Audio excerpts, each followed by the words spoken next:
ক্যালেন্ডারে পরপর 4টে পাতা উল্টে 4টে মাস অতিক্রম হলো। প্রকৃতি জানান দিল নতুন মাসের, নতুন বছরের।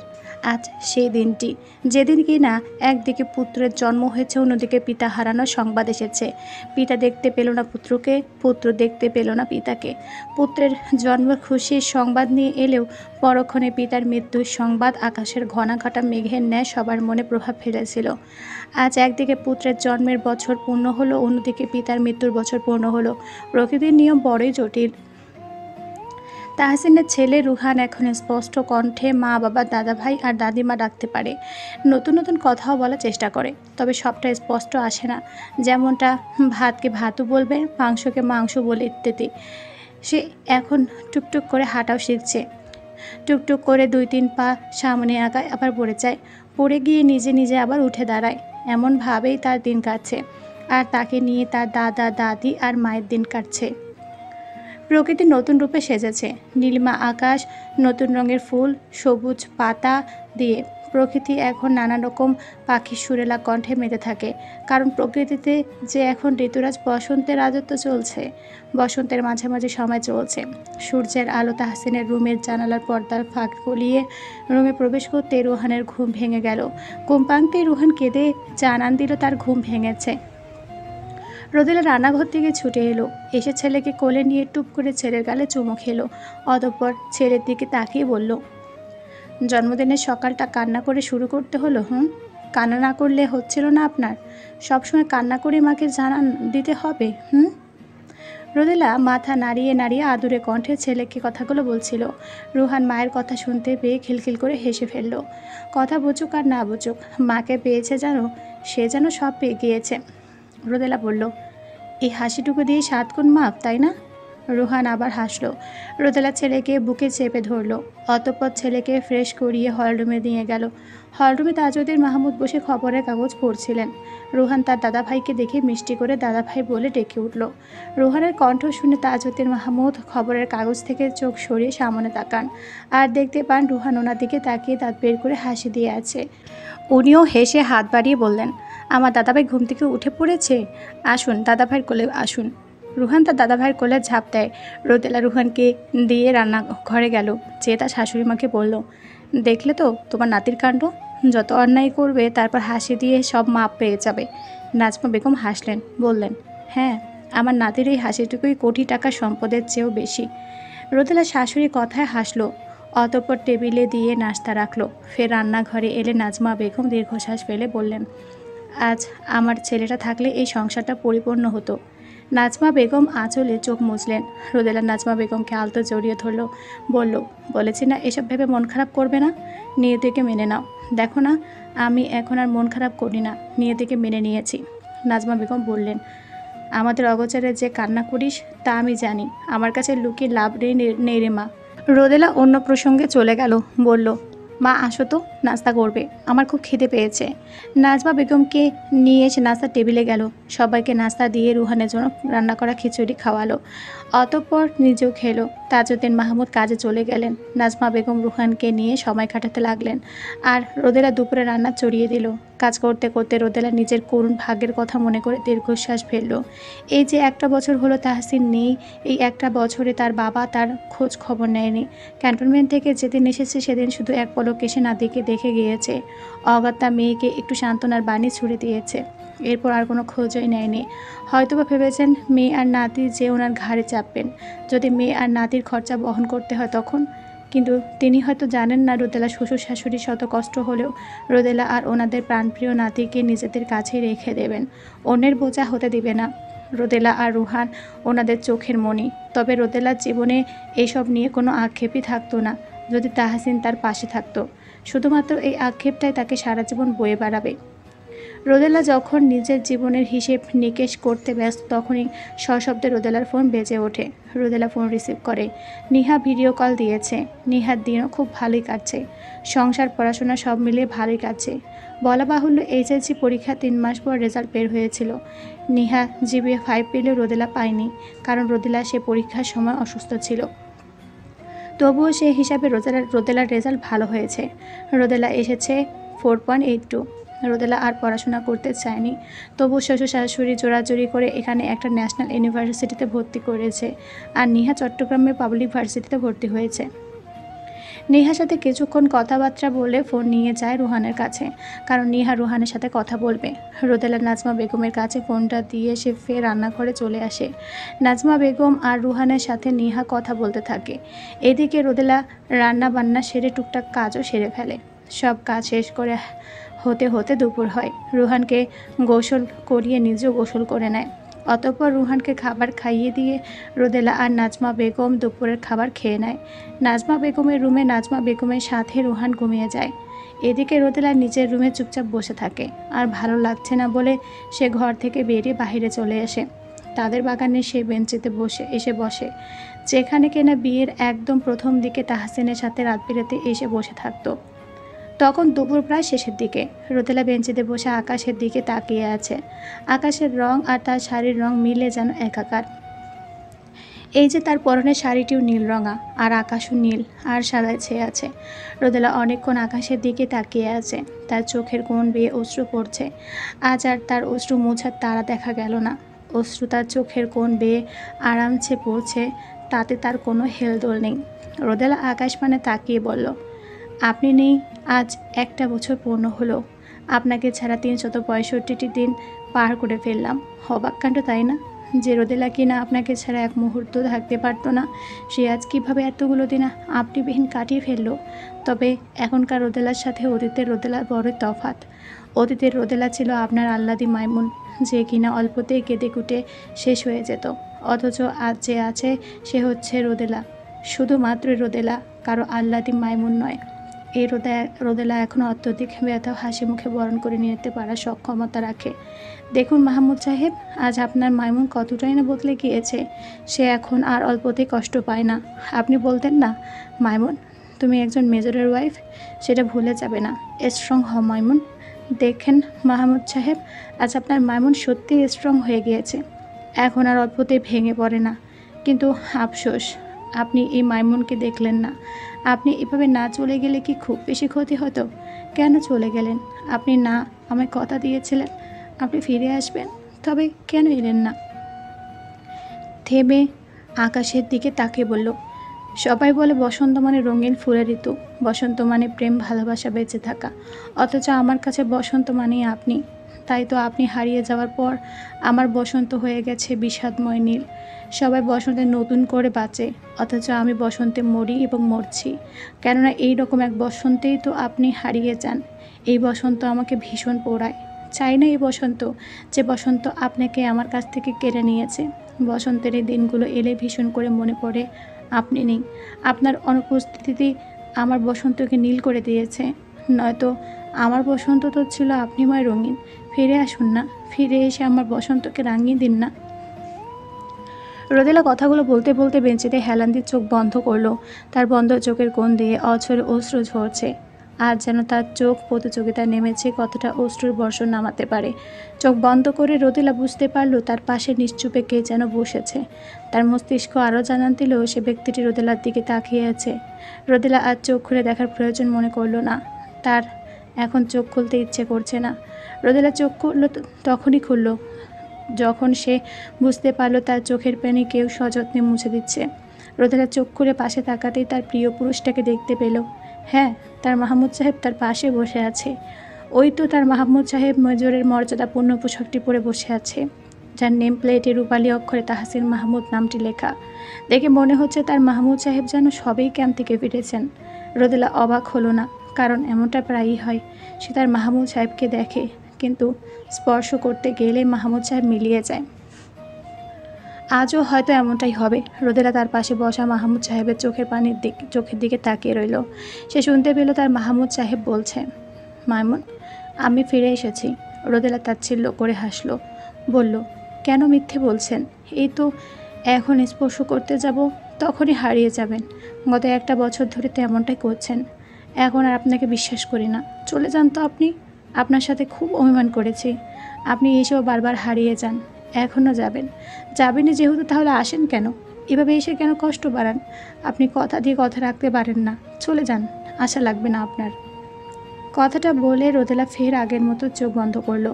তবু বুঝতে পারলো কেউ যাচ্ছে না। রোদেলা সন্দেহ নিয়ে চোখ খুলে দেখতে পেল পাশের জায়গাটি এখনও পূর্ণ আছে, কেউ যায়নি, বরং মানুষটা যেভাবে বসেছিল সেভাবেই বসে আছে। রোদেলা ভ্রুকুটি করে এলো, তার মনে এক ঝাঁক আশা বাঁধল। সে সন্দেহ নিয়ে শুধালো, মাহমুদ সাহেব, আপনি সত্যিই এসেছেন? তাহসিন সে আগের মতোই হাত বাড়িয়ে দিয়ে বলল, বিশ্বাস না হলে স্পর্শ করে দেখো। রোদেলা ঠোঁট ভেঙে কেঁদে উঠল। তার মাহমুদ সাহেব সেই প্রথম দিনগুলোর মতোই যে কথাটা বলল। রোদেলা কাঁপা কাঁপা হাত তাহসিনের হাতে বাড়িয়ে রাখা হাতটা স্পর্শ করলো। অবাক কাণ্ড আজ আর তাহসিন মিলিয়ে গেল না। সে আজ তাহসিনকে স্পর্শ করতে পেরেছে। রোদেলা কী করে বুঝতে পারছে না। কিছু না পেরে হাউমাউ করে কেঁদে উঠল। তাহসিন চটজলদি রোদেলাকে বুকে জড়িয়ে নিল। তাহসিন বুকটা পেয়ে রোদেলা আরও চিৎকার করে কেঁদে ফেলল। কাঁপা কাঁপা কণ্ঠে বলল, মাহমুদ সাহেব, আপনি এসেছেন? সত্যি এসেছেন? তাহসিনের চোখ দিয়ে নোনা জল গড়িয়ে পড়ছে। সে রোদেলাকে শক্ত করে বুকের মাঝে জড়িয়ে রাখলো। বলল, হ্যাঁ মাইমুন, আমি এসেছি। আমি তোমার কাছে ফিরেছি মাইমুন। রোদেলা অঝরে কাঁদতে লাগলো। এতদিনের জমিয়ে রাখা কান্নাগুলো সব উগড়ে দিল। এতদিন রোদেলার কান্নার আওয়াজ ঘরের বাহিরে অবধি যায়নি, অথচ আজ সে তাহসিনকে পেয়ে আকাশ পাতাল কাঁপিয়ে চিৎকার করে কান্না করছে। তাহসিন কিছুতে রোদেলাকে সামলাতে পারছে না। পারবে কোত্থেকে? সে তো নিজেই কাঁদছে। তার চোখ দিয়েও তো নিঃশব্দে অশ্রুর বর্ষণ বইছে। প্রায় অনেকটা সময় পর রোদেলা কান্না থামলো। রোদেলা তাহসিনের বুক থেকে সরে এলো। এতদিন এই লোকটা কোথায় ছিল? তার মনে যে বহু প্রশ্ন আকুলি বিকুলি করছে।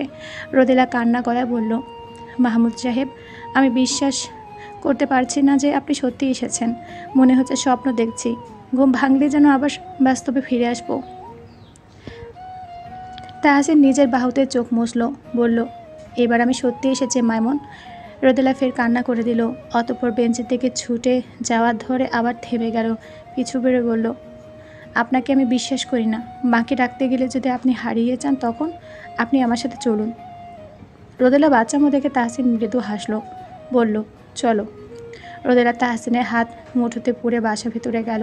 হরনমি থেকে চেঁচিয়ে নাজমা বেগমকে ডাকছে, মা, ও মা, দেখে যাও। মা, জলদি আসো না, দেখে যাও একবার। ও মা। রোদেলা যেন পাগলের মতো হয়ে গিয়েছে। রোদেলার এত চেঁচামেচিতে নাজমা বেগম নিজের রুম ছেড়ে ছুটে আসেন। এসে রোদেলাকে কিছু জিজ্ঞেস করতে যাবেন, তার আগে তাহসিনের দিকে নজর পড়ল। নাজমা বেগম তাহসিনকে দেখে নিজের চোখকে বিশ্বাস করতে পারলেন না। রোদেলা ব্যাপারটা বুঝতে পারল। রোদেলা বলল, মা, আমি সত্যি বলেছিলাম না উনি ফিরবেন? উনি সত্যিই ফিরেছেন। তোমার ছেলে ফিরে এসেছে মা, দেখো তোমার সামনে দাঁড়িয়ে আছে। রোদেলার কথা শুনে নাজমা বেগম ছেলের কাছে ছুটে এলেন। ছেলেকে জড়িয়ে ধরে হাউমাউ করে কেঁদে দিলেন। তার পাশাপাশি রোদেলাও কান্না করে দিল। ওনাদের কান্নাকাটিতে রুহান উঠে পড়েছে।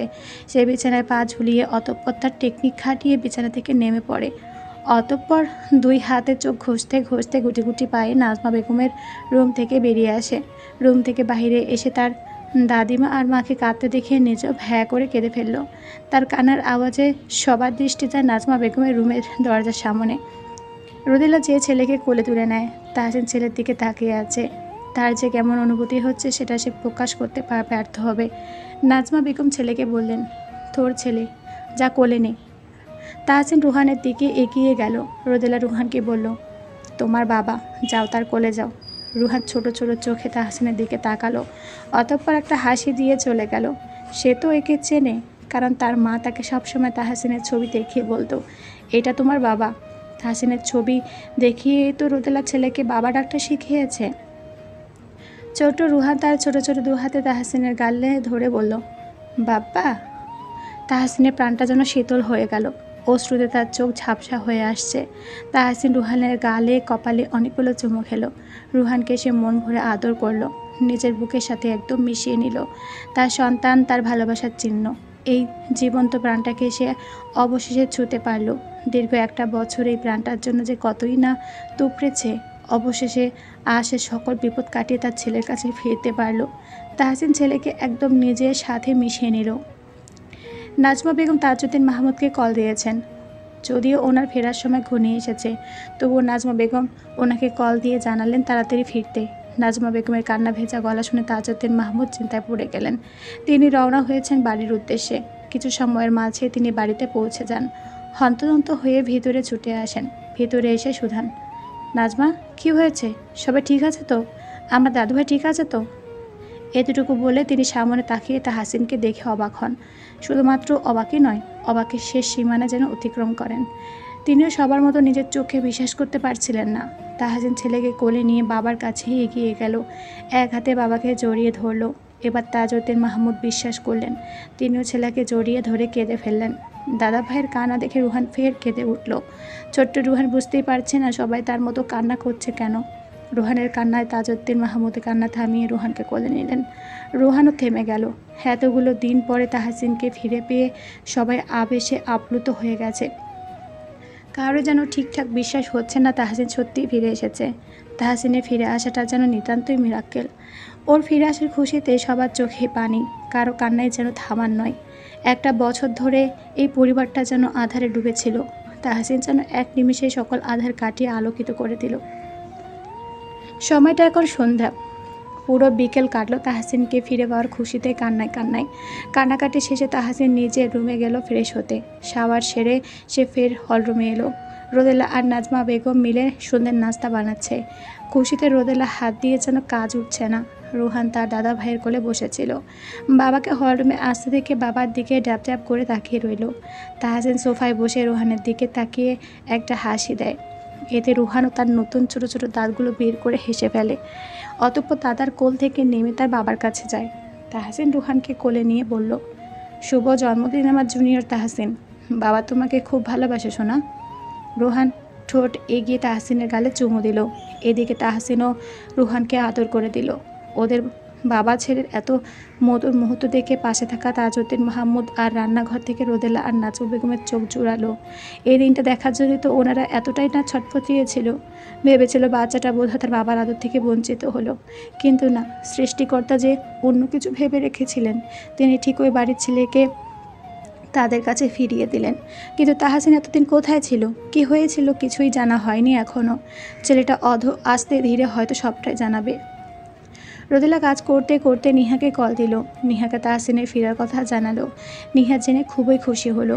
যেহেতু রোদেলা ব্যস্ত তাই নিহাকে খবরটা জানিয়ে সে ফোন রেখে দিল। নিহাকে জানালো সে সময় করে নিহাকে ঠিক কল দিবে। কথা শেষে চা নাস্তা হাতে হলরুমে এলো। তাজউদ্দিন মাহমুদ আর তাহসিনের হাতে চায়ের কাপ দিল।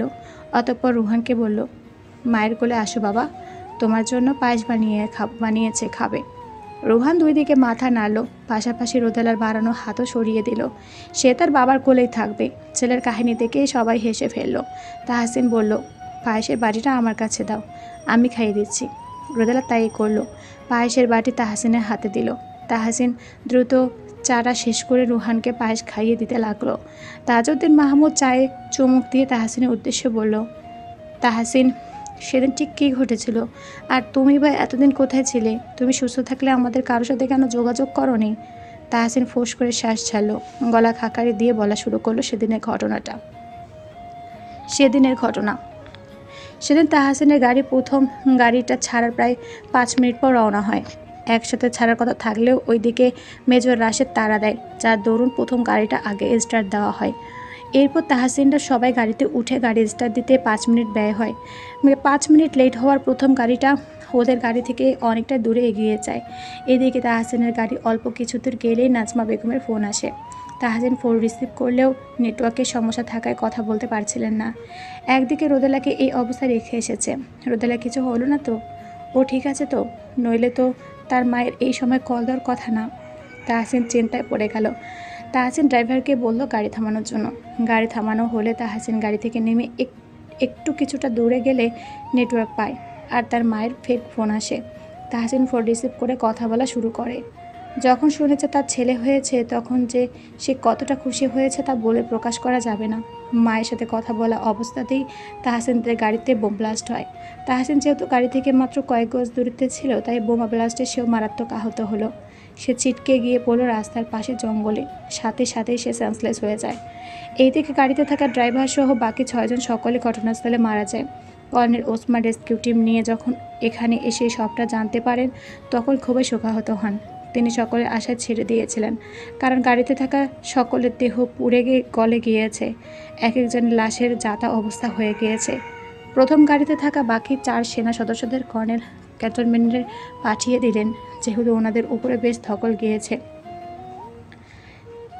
এসবের মধ্যে ওনারা ট্রমাটাইজড হয়ে যাবে, তাই ওদেরকে ক্যান্টনমেন্টে পাঠিয়ে দেওয়া হলো। এদিকে রেস্কিউ টিম ওদের খণ্ড বিখণ্ড গলিত লাশ উদ্ধার করতে করতে রাস্তার আশেপাশে সবটা অভিযান চালালো। আর তখনই আহত তাহসিনকে সেন্সলেস অবস্থায় পেল। তারা সঙ্গে সঙ্গে কর্নেলকে ডাকলো। কর্নেল তাহসিনকে দেখে আশার আলো দেখতে পান। তাহসিনকে সঙ্গে সঙ্গে এখানকার ভালো একটা হসপিটালে অ্যাডমিট করায়। যেহেতু কর্নেল আর রেস্কিউ টিমটা শুধু এখানে ছিল, সেহেতু ওনারাই তাহসিনের খবরটা জানতো। কর্নেল রেস্কিউ টিমের প্রতিটি সদস্যকে নিষেধ করেছেন তাহসিনের কথা যেন বাইরে কেউ না জানে। ওদেরকে বিশেষভাবে নিষেধ করা হয়েছে। যদি এই কথা বাহিরে বের হয়, তবে কর্নেল ওদের বিরুদ্ধে আইনগত ব্যবস্থা নেবে। কর্নেলের মাথার তখন একটা কথাই ঘুরছে, তাহসিনের মিশনে আসার পূর্বে বলেছিল দলের কেউ বা কারা ষড়যন্ত্র করছে। এখন তারা ঠিক কারা সেটা তো কর্নেল এখনও জানেন না। যদি তারা তাহসিনের বেঁচে থাকার কথা শুনে তাহসিনের উপর ফের অ্যাটাক করে তখন। এদিকে তাহসিনের অবস্থাও বেহাল। তাহসিনের হাত পা আর পিঠের কিছুটা অংশ পুড়ে গিয়েছে। কানের শ্রবণ শক্তিও আংশিক হারিয়ে ফেলেছে। রাস্তার পাশে জঙ্গলে ছিটকে পড়া তার ডান হাত ভেঙে গিয়েছে। এছাড়া মানসিকভাবে বিধ্বস্ত হয়। ডাক্তার জানায় জ্ঞান ফিরতে ফিরতে সময় লাগতে পারে, আনুমানিক 2 দিন বা তারও অধিক। যেহেতু শারীরিক আঘাতের সাথে মানসিকভাবে আঘাত পেয়েছে, এদিকে কর্নেল গোপনে তাহসিনের চিকিৎসা চালিয়ে যায়। কাউকে তাহসিনের কথা জানায় না, এমনকি তাহসিনের ফ্যামিলিকেও না। যেহেতু সেই ষড়যন্ত্রকারী ওদের দলে আছে, তার মানে সে ক্যাম্পেও থাকে। তাহসিনের ফ্যামিলিও ক্যান্টনমেন্টে থাকে। যদি ওদের কোনোভাবে ক্ষতি হয়, ওদের সুরক্ষার কথা ভেবে কর্নেল 1 সপ্তাহের মধ্যে নোটিশ ছাড়ে ক্যান্টনমেন্ট ছাড়ার জন্য। রোদেলা ক্যান্টনমেন্ট ছাড়লে কর্নেল এবার নিশ্চিন্ত হন। তাহসিন পুরোপুরি রিকভারি করতে প্রায় 5 মাসের মতো লাগে। বলতে গেলে এই 5 মাসে তাহসিন নিজের শরীরের সাথে যুদ্ধ করে গিয়েছে। কর্নেল মনে আশা নিয়ে সবার অজান্তে তাহসিনের চিকিৎসা চালিয়ে যান। তাহসিন যখন পুরো সুস্থ হলো, তখন তাহসিনকে তার ফ্যামিলি সম্পর্কে অবগত করা হলো। কিন্তু তাহসিন দায়িত্বের খাতিরে ফ্যামিলির সাথে দেখা করতে পারল না। আগে তার সেই ষড়যন্ত্রকারীকে ধরতে হবে, এরপর পালিয়ে যাওয়া সেই 6 আসামিকে আটক করতে হবে, নয়তো তাহসিনের সাথে তার ফ্যামিলির জীবনেরও ঝুঁকি থেকে যাবে। তাই তো তাহসিন ফ্যামিলির ভালোবাসা আপাতত দূরে ঠেলে সে দেশের কাজে নামে। তাহসিন দূরে থেকে প্ল্যান করে আর কর্নেল নতুন টিম গঠন করে তাদের নিয়ে একদম গোপনে প্ল্যান মাফিক কাজ করে যান। তাহসিন কর্নেলকে জানায় আগে সেই ডক্টরকে পাকড়াও করতে হবে, যে কিনা একসাথে মারা যাওয়া সেই 2 আসামির রিপোর্ট দিয়েছিল। তাহসিন 90% শিওর সে ডাক্তার ভুল রিপোর্ট দিয়েছে। তাহসিনের বিশ্বাস সেই ডাক্তারের কাছে কিছু হলেও জানা সম্ভব। এইদিকে ডাক্তার নাকি চাকরি ছেড়ে দিয়েছে। সে ডাক্তারের খোঁজ করতে করতে পার হলো আরও 2 মাস। ডাক্তারকে জিজ্ঞাসাবাদ করা হলে ডাক্তার একজন পুলিশের নাম বলে, যে কিনা জেলের ওই 2 আসামির দায়িত্বে ছিল। তার কথাতেই তিনি ভুল রিপোর্ট দেন। আসলে সেই 2 আসামিকে এক প্রকার বিষ দেওয়া হয়েছে, যেটা কিনা হৃদয়স্পন্দন থামিয়ে দিয়ে হার্ট অ্যাটাকের মতো মৃত্যু হয়। সবটা জেনে সে পুলিশকে ধরা হয়। পুলিশকে অনেক জিজ্ঞাসাবাদ করা হলেও তিনি মুখ খুলতে নারাজ। অবশেষে সে পুলিশ যেদিন আসল অপরাধীর নাম বলেছে, সেদিন তাহসিন সবটা রেকর্ড করে মাস্ক, সানগ্লাস আর জ্যাকেটে নিজেকে আবৃত করে ক্যাম্পে আসে। আর ক্যাম্পে এসে দূর থেকে রোদেলাকে দেখে সে এগিয়ে গেল। ওদেরকে দেখে তাহসিন যেন নিজেকে সামলাতে পারছে না। মন চাইছে ছুটতে যে ওদেরকে জড়িয়ে ধরতে, কিন্তু সে সময়টা যে এখন আসেনি। তাহসিন ওদের পাশ কাটিয়ে গেলে রোদেলা হঠাৎ হোঁচট খেয়ে পড়ে যাওয়া ধরতে তাহসিন ওকে ধরতে গিয়েও থেমে যায়। রোদেলা নিজেকে সামলে নেয়, আর একটু হলে ছেলেটা কোল থেকে পড়ে যেত। রোদেলাও পড়ে ব্যথা পেত, সেজন্য ওদের সাবধান করতে তাহসিন দুটো কড়া কথা শুনিয়ে চলে যায় কর্নেলের রুমে। এইদিকে যখন রোদেলাও কর্নেলের রুমে যায় আর রুহানও বাবা বাবা বলে ডাকতে থাকে, তখন তাহসিনের বড্ড ইচ্ছা করে ছেলেকে বুকে টেনে নিতে। সে খুব কষ্টে নিজেকে সংযত করেছিল। সে ফোনের দিকে দৃষ্টি দিয়ে রেখেছিল ঠিকই, কিন্তু তার শ্রবণ রোদেলার কথার দিকেই ছিল। রোদেলা কর্নেলের ভবন থেকে বের হয়ে যদি একবার জানালার দিকে তাকাতো, তাহলে নিশ্চয় দেখতে পেত তাহসিন ওর যাওয়ার পানে তাকিয়ে আছে। যতক্ষণ পর্যন্ত না চোখের আড়াল হয় ততক্ষণ তাকিয়ে রইল। ও যাওয়ার পর সে কর্নেলের সাথে জরুরি মিটিং সেরে নেয়। এমনকি এটাও বলে পুলিশ বলেছে ওর সাথে মেজর রাশেদে জড়িয়ে আছে। টাকার লোভ তাকে এই কাজ করতে বাধ্য করেছে। আর সেদিনই যে ওদের গাড়িতে টাইম বম ফিট করা ছিল, সেটা মেজর রাশেদ জানতো। তাই তো নিজেদের গাড়ি থেকে ছাড়ার জন্য এতটা ব্যাকুল ছিল। এমনকি বোম ব্লাস্ট হওয়ার পর বাকি 3 সেনা সদস্য যখন ছুটে আসে, তখন মেজর রাশেদ সেই 6 আসামির হাতে হ্যান্ডকাপ খুলে দিয়ে অতঃপর আসে। এসবটা সম্পর্কে পুলিশ অবগত ছিলেন। সব ইনফরমেশন কালেক্ট করে মেজর রাশেদকে গ্রেপ্তার করা হয় এবং মেজর রাশেদ আর সেই পুলিশকে আদালত মৃত্যুদণ্ড দেয়। ওদের মতো দেশদ্রোহীর বেঁচে থাকার কোনো রাইটই নেই। ওদের ওই লোভের জন্য 6 জন সেনাবাহিনী আর ওদের একজন ড্রাইভার মারা যায়। শুধুমাত্র তাই নয়, জেলে থাকা 2 আসামিকে দিয়ে প্রথমে মিথ্যা বলায় এরপর ওদেরকেও মেরে ফেলা হয়। তাই এদের জন্য মৃত্যুদণ্ডের মতো উপযুক্ত শাস্তি আর হতেই পারে না। তাহসিন কর্নেল আর নতুন আরও টিম বানিয়ে গত 4 মাস ধরে সে অস্ত্র পাচারকারীদের আসল ঘাঁটি বের করে এবং ওদের গ্যাংয়ে সকলকে গত মধ্যরাতে আটক করে। মিশন শেষ করে সে ভোরে রওনা হয়, কারণ সে এখন বিপদমুক্ত। আর দুপুরের পরে সে মাহমুদ ভিলা এসে পৌঁছায়। বাসায় ঢুকতে বাগানের বেঞ্চিতে রোদেলাকে দেখে এগিয়ে গিয়ে নিশ্চুপে রোদেলার পাশে বসে। বর্তমান তাহসিন সকল ঘটনা শুনে সবার চোখে ছলছল করছে। তাহসিন একা একা নিজের সাথে কতটাই না যুদ্ধ করে গিয়েছে। ওই সময়ে তার পাশে প্রিয়জন বলতে কেউ ছিল না। এদিকে যেমন রোদেলা, তাহসিনের মা বাবা সহ সকলে তাহসিনের বিয়োগ ব্যথা দিশেহারা। অন্যদিকে তাহসিনও সমানে নিজের শরীরের সাথে নিজের মনের সাথে যুদ্ধ করে যাচ্ছিল। কেউই ভালো ছিল না। তাহসিন রোদেলা আর নাজমা বেগমের উদ্দেশ্যে বললেন, তোমরা আর কান্না করো না প্লিজ। এ দেখো, আমি তো ফিরে এসেছি, এখন আর চিনতে নেই। থেমে রুহানের দিকে তাকিয়ে বলল, জানো তো মাইমুন, যেদিন আমাদের ছেলে রুহান ক্যান্টনমেন্টে ওভাবে বাবা বাবা বলে ডাকছিল, সেদিন আমার নিজেকে সামলাতে অনেক কষ্ট হয়েছিল। ছেলেটা এভাবে ডাকছে, অথচ আমি এতটা কাছে থেকেও ছেলের ডাকে সাড়া দিতে পারলাম না। তোমার কান্না ভেজা চোখগুলো মুছে দিতে ইচ্ছে করছিল, কিন্তু আমার যে হাত পা বাঁধা ছিল, আমি চেয়েও পারিনি তোমাদের কাছে এগিয়ে আসতে। রোদেলা ভেজা চোখে মুছে বলল, আমার আপনার কণ্ঠ শুনে মনে হয়েছিল ওটা আপনি। তবে আমি ভেবেছি আমি হয়তো ভুল শুনছি, কারণ আপনাকে আমি প্রায়ই আমার পাশে দেখতাম, আপনার কথা শুনতাম। ভেবেছি সেদিনও টাইম সেম হয়েছে, কিন্তু বুঝতে পারিনি আপনি সত্যিই আমার কাছে এতটা কাছে এসেছিলেন। সবাই মিলে গল্প গুজব করতে থাকে। গল্প গুজবের মাঝে ডেলিভারি ম্যান এসে তাহসিনের অর্ডারকৃত কেক আর জন্মদিনের যাবতীয় জিনিস দিয়ে যায়। সাথে দিয়ে যায় রুহানের জন্য অর্ডার করা অনেক খেলনা। তাহসিন ট্রেনে থাকতেই সব অর্ডার করে রেখেছিল। তাহসিনের হলরুমটা বেলুন দিয়ে অনেক সুন্দর করে সাজানো হয়, কেক কাটা হয়। রুহান তো খুবই খুশি, সে তো সারাক্ষণ খিলখিল করে হেসেই চলেছে। খেলনা পেয়েও সে তো বেশ খুশি। সবাই রাতের খাবার দাবার সেরে ঘুমাতে চলে গেল। রোদেলার কাছে কী যে শান্তি লাগছে, আজ কতগুলো দিন পর সে তার মাহমুদ সাহেবকে কাছে পেয়েছে, তাকে স্পর্শ করতে পারছে।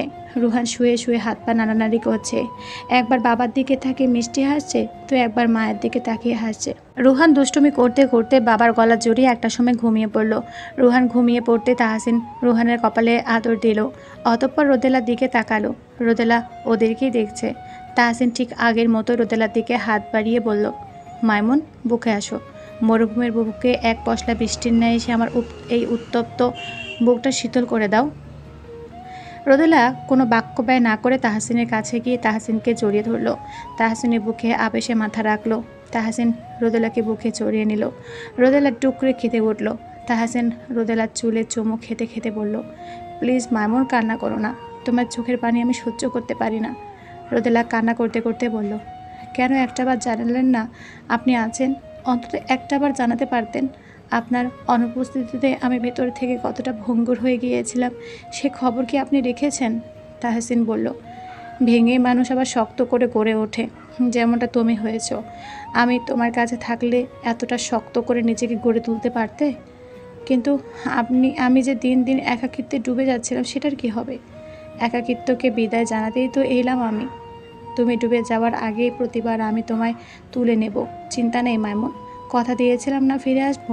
সৃষ্টিকর্তা রহম করেছেন, তাই তো কথা রাখতে পেরেছি। আর কান্না নয়, আমি এসে পড়েছি না। আমি আমার সেই মাইমুনকে দেখতে চাই, যে মাইমুনের ঠোঁট জুড়ে থাকতো স্নিগ্ধমাখা হাসি। দেখতে চাই আমার সেই সপ্তদশীর ছোট মাইমুনটাকে, যে কিনা কারণে অকারণে অভিমানে মুখ ফোলাতো, লজ্জা চাতুরে নিজেকে আবৃত রাখতো। সেই মাইমুনকে আবার পেতে চাই। রোদেলা তাহসিনের উন্মুক্ত বুকে আকুলি পিকুলি করতে করতে বলল, কিন্তু আপনার সেই সপ্তদশী মাইমুন তো এখন কুড়িতে পা রেখেছে। সে তো এখন আর ছোট নেই। সময়ের সাথে সাথে তার বয়সের বদল ঘটেছে তার স্বভাবেও। সে তো এখন শুধুমাত্র কারো আদরের স্ত্রী নয়, সে এখন কারো মাও। তাহসিন হাসলো, বলল, সময়ের সাথে সাথে আমিও বুড়ো হব, তোমারও বয়স বাড়বে, কিন্তু আমার মাইমুন আমার মনে সেই প্রথম দিনকার মাইমুনে হয়ে থাকবে, যাকে কিনা প্রথমবার দেখে আমার হৃদয়স্পন্দন থমকে গিয়েছিল, যাকে দেখে আমার চোখ বেহায়া হয়েছিল, মুখ থেকে নিঃসৃত হয়েছিল মাইমুনকে লজ্জায় ফেলার মতো কথা, যাকে পেতে আমার হৃদয় বারবার নিয়ন্ত্রণ হারাতে চাইতো। রোদেলা চোখ তুলে তাহসিনের দিকে তাকালো। তাহসিনও রোদেলার দিকে তাকিয়েছিল, যার দরুন নিঃশব্দে দুজনের দৃষ্টি বিনিময় হয়ে গেল। তাহসিন রোদেলার কপালে গালের ঠোঁট ছোঁয়ালো, অতঃপর অধরে নিজের ওষ্ঠজোড়া দিয়ে রাজত্ব চালালো। রোদেলার অধর সুধা পান করে রোদেলার দিকে তাকিয়ে বলল, ভালোবাসি মাইমুন। রোদেলা একইভাবে বলল, আমিও আপনাকে ভালোবাসি মাহমুদ সাহেব। তাহসিন রোদেলার দিকে তাকিয়ে একটু কাব্যিকভাবে বলল, আমাদের ভালোবাসাতে ছিল নীল বসন্তের মতোই আপেক্ষণীকৃত, যেখানে জীবনের সুখ দুঃখ প্রাপ্তি অপ্রাপ্তি একসঙ্গে মিশে এক অন্যরকম মায়াজাল তৈরি করে রেখেছিল। তাহসিন থামতে রোদেলাও তাহসিনের চোখের দিকে তাকিয়ে বলল, আর সে মায়াজালের ভেতরে ছিল আপনাকে হারানোর ভয় আর ফিরে পাওয়ার এক অসীম প্রতীক্ষা। বসন্তের প্রতিটি দিন ফুরাতো আপনাকে না পাওয়ার প্রিয় হয়ে। বসন্তের এক একটি দিন বিষেদের নীল রং হয়ে এসেছিল আমার জীবনে। অতঃপর ফের আপনি ফিরে এলেন আমার জীবন রঙিন বসন্ত হয়ে। তাহসিন মৃদু হাসলো। এখনও দুজন দুজনের দিকে তাকিয়ে আছে। ওদের এই ভালোবাসার চাহনিতে যেন সময়ও থমকে যেতে চাইবে। এতটা যুদ্ধ শেষে ভালোবাসার মানুষ দুটি আবারও এক হলো। হ্যাঁ, যুদ্ধই তো বটে। এই যে গত একটা বছর ধরে দুজনেই তো নিজেদের মনের সাথে যুদ্ধ করে গেল, সময়ের সাথে যুদ্ধ করে গেল। রোদেলা নিজের মনকে শক্ত রাখত আর বিশ্বাস তার মাহমুদ সাহেব ঠিক ফিরে আসবে। অন্যদিকে তাহসিনও সময়ের সাথে যুদ্ধ করলো। যে অপেক্ষায় ছিল তার কাঙ্ক্ষিত কাজ কবে শেষ হবে আর কবে সে তার পরিবারের কাছে তার মাইমুনের কাছে ছুটে যাবে। সে দুইজনেই সময়ের পথ চেয়েছিল। জীবনযুদ্ধে একটা যুদ্ধক্ষেত্র। এখানে বেঁচে থাকতে হলে প্রতিনিয়ত লড়াই করে বেঁচে থাকতে হয়। এখানে সুখটা যেমন হাসি মুখে গ্রহণ করে নেওয়া হয়, তেমনি দুঃখটাকেও ধৈর্যের সাথে বরণ করে নিতে হয়। সুখ আর দুঃখ এই দুইয়ের মিশ্রণই হচ্ছে জীবন। এখানে সুখ যেমন করে আসে, দুঃখ সেভাবেই আগমন করে। সুখ আসে এই দুঃখের আগাম বার্তা নিয়ে, আবার দুঃখের প্রস্থানেই সুখের আগমন ঘটে। মানুষ বসন্তের জন্য অপেক্ষা করে, কিন্তু সব বসন্ত রং ছড়ায় না, রঙিন হয় না। কখনো কখনো সে তো বিষাদের নীল রঙে এসে ধরা দেয়, যা থেকে মানুষ পালাতে চায়, কিন্তু তা কি পারে? একদমই পারে না। সে নীল বসন্তকে আলিঙ্গন করে জীবনকে এগিয়ে যেতে হয়। জীবনের সুখটুকু যদি হয় এক টুকরো রঙিন বসন্ত, তবে দুঃখটুকু হয় বিষাক্ত নীল বসন্ত। বিষাদের নীল রং কাটাতে মানুষ অপেক্ষা করে রঙিন এক বসন্তের আশায়। হয়তোবা নীল রং মুছে কোনো এক বসন্ত রঙিন হয়ে ধরা দেয়, তবুও কারো কারো জীবনে কিছু বসন্ত বিষাদের রঙে রাঙানো নীল বসন্ত হয়ে গেঁথে থাকে আমরণ। রঙিন সময় এলেও নীল বসন্তটি থেকে যায় হৃদয়ের গভীরে অমলিন স্মৃতি হয়ে। গল্পটি আপনাদের কাছে কেমন লাগলো অবশ্যই কমেন্ট করে জানাবেন।